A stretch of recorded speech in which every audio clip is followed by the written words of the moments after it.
nothing. We're doing this all from scratch on our own.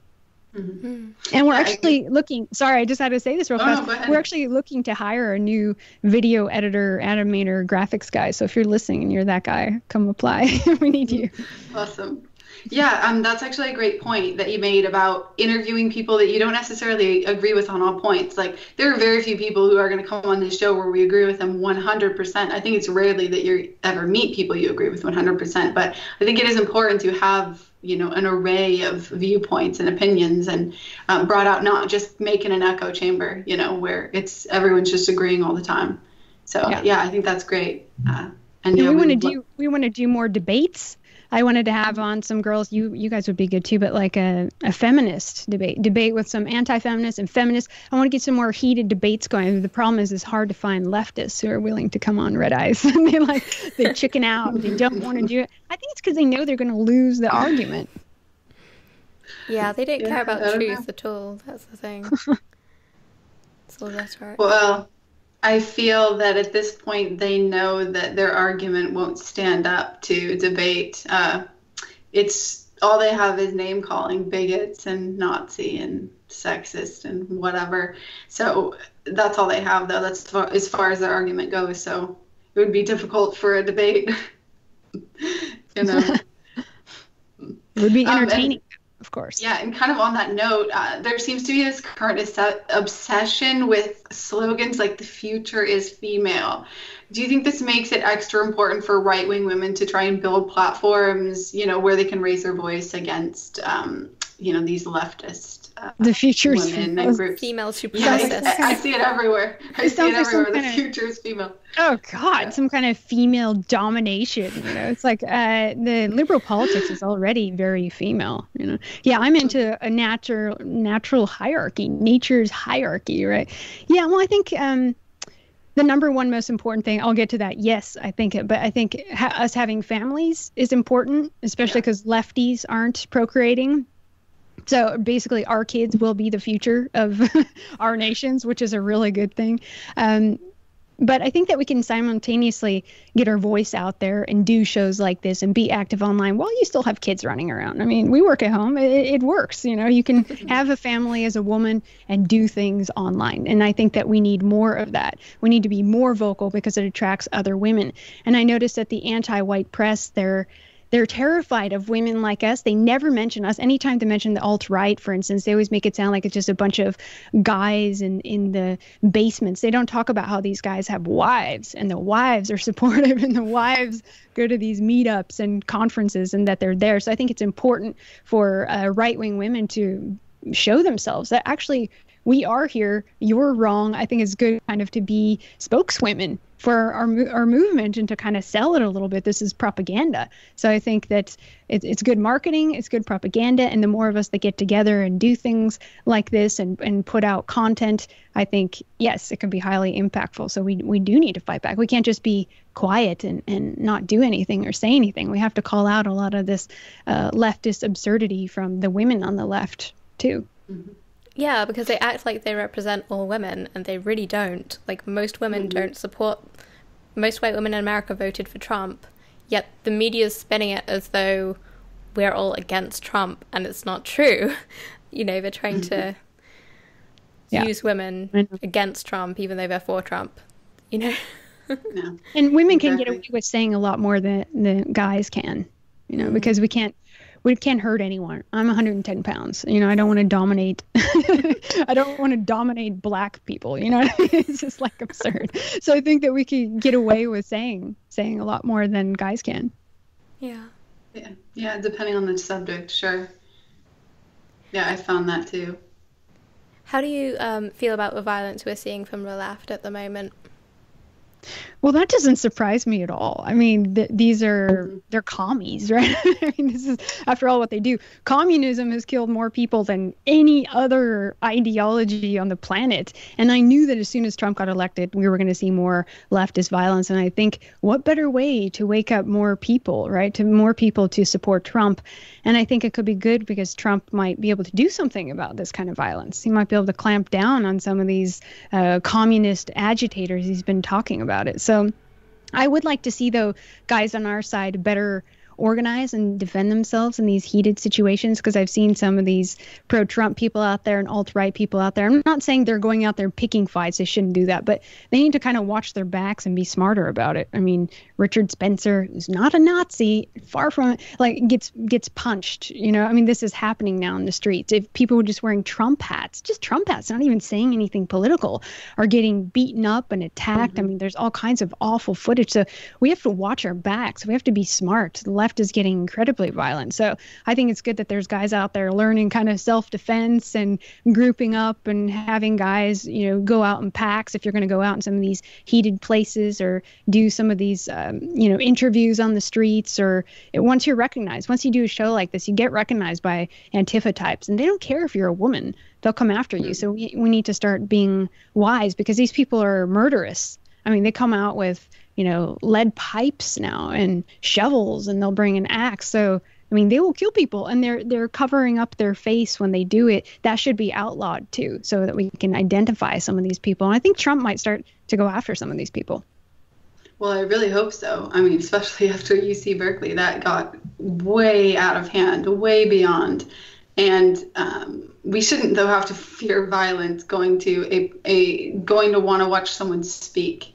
It's absolutely ridiculous. But I hope that he clamps down hard, especially on Antifa, because it's getting to the point where they are threatening like rape and murder. Mm-hmm. Oh yeah, on us. So they think, they'll think women like you are, they're fascists, right? So we can hang and rape fascists. I mean, when I started doing this all the time, I can't tell you how many death threats I got from those people. Like, we're going to hang you from the lamp. Yeah, right. Whatever, guy. But I mean, they are violent. These are the feelings that they harbor. They are like, if you know about the Bolshevik Revolution, they mass murdered, 40 million Russians that were good quality people. I mean, these are American Bolsheviks rising again, and they are definitely violent. So we need to start thinking more in line with like protecting ourselves. Mm-hmm. It's like a trend that got popular to call us fascists, Nazis. They don't even understand what they're calling us, like what that these accusations are. And so they'll just say, we can go kill them, we can punch them, hang them because they are, fascist, Nazi, whatever, fill in the blank. But yeah, they really don't even understand. And then all the people who just eat it up will say the same thing. I'm seeing like on Twitter now, everywhere, people are like it's like this hero complex or something. They think they're Indiana Jones punching a Nazi. They think they're Captain America punching the Nazi. It's absolutely ridiculous. These people, they're deluded. Yeah. Yeah, they're communists, and communists need to be stopped. And the only thing communists respond to in history is force.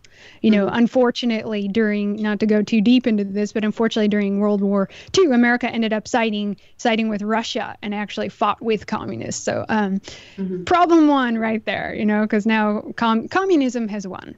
Look around. I mean, it really has. Marxism has infected. So we're going to have to do a lot of cleanup work to take our countries back at this point. Yeah. It was terrible in communist Russia. If you read some books about it, if you don't know, we're talking about how bad it was in communist Russia, how many people were mass murdered. Just read Solzhenitsyn, read Alexander Solzhenitsyn. He was in the Gulag himself. So that's who you can read One Day in the Life of Ivan Denisovich, or the Gulag Archipelago, which is quite long, but you'll hear it there, or Dostoevsky. You're talking to a Russian. House of the Dead. Yeah, House of the Dead. Yeah, but like for anyone who's listening, if you need to understand more, like read those books, because they write all about it and they experienced it, and it was horrible. So how much Russian are you? That's so cool. I'm a bit Russian too. I'm mostly cool. Czech though. Oh, very nice. So Eastern European, both sides actually, both sides. I am almost entirely Eastern European, which didn't surprise me. I did my DNA test, and then I had some Northwest, Finland area, and all Eastern European. Russians on both sides, they actually were true refugees. They came over in the 50s. They fled from the Bolsheviks and communism. They went and lived in China for a long time. My dad was actually born in China, so people ask, "Are you Chinese?" If my dad's born in China, does that make me Chinese? So, and then they ended up coming over to San Francisco. They came over in the 50s. So, so do you place much importance on traditionalism? And if so, what do you think is the most important aspect of traditionalism? Something we should help foster more in our current society? Yeah, I didn't even know how much I value traditionalism till I was 30, until I met my husband and got into a marriage. I think the word traditionalism makes people kind of think of Christian women in the kitchen all the time.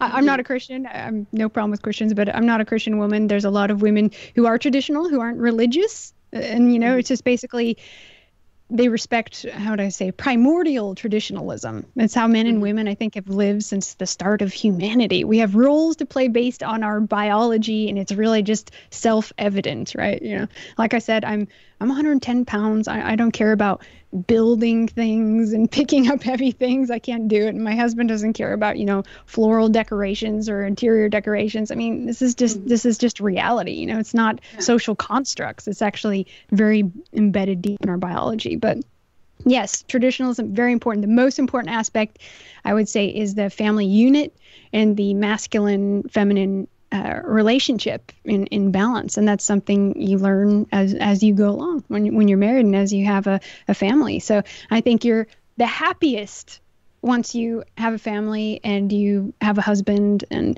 I got sucked into the feminist thinking quite, my whole, like a lot of my 20s without even realizing it. It kind of sucked into me, and my mom too. I think she didn't even quite realize it herself. And you find that you're happier when you actually settle down and you have the right guy. It's a fulfillment that caught me off guard, actually.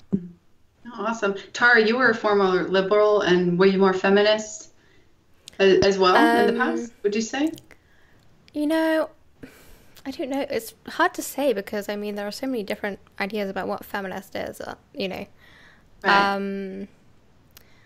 I guess I was taught at school that, before feminism, women were arrested on the street for walking alone and subjected to horrible, medical procedures and stuff.